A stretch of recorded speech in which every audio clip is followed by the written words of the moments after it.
தமிழ்நாட்டில் முருகனின் பிறப்பு வரலாறு மிகவும் ஆன்மீகமா உள்ளது. அடுத்த நாள் அந்த கடலில் ஒரு ஆழ்ந்த நட்சத்திரம் தோன்றியது. அது முருகனின் பிறப்பு என அறிவித்தது. முருகனை வணங்க பெரும்பான்மையுள்ள மக்கள் திருச்செந்தூரில் கூடுகின்றனர். அந்த நேரத்தில் ஒரு பெரிய இடைவெளியில் முருகனின் கதை மிளிரும் ஒளியில் பகிரப்பட்டு வருகிறது. இந்த ஓர் நாளில் பக்தர்கள் முருகனுக்கு தியாகம் செய்து கடவுளை மகிழ்விக்க ஆட்சி செய்கிறார்கள். அவர்கள் மட்டுமே இல்லை, இந்த பண்டிகையை கொண்டாட வந்தவர்கள் அனைவரும் உருண்டைகளாக அடிப்படையாக உள்ளனர். மாலை நேரத்தில் முருகனின் சிலுவையில் அற்புதமான சூரியனை கண்டு பக்தர்கள் அவரை வழிபட அனைவருக்கும் உற்சாகமாக அமைகின்றனர். இது நம்பிக்கையின் விழாவாகும். அங்கு அனைவரும் சந்தோஷம் அடைகிறார்கள். முருகனும் சூரபத்மனும் இருந்த போர்க்காட்சி மிகவும் அதிரடியாயுள்ளது.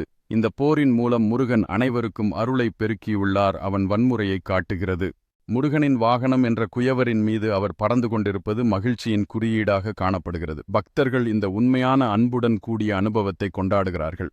தெய்வான திருவிழா என்பது முருகனுக்கு அர்ப்பணிப்பு செய்வதற்கான ஒரு சிறந்த பக்தி வண்ணமாகும்.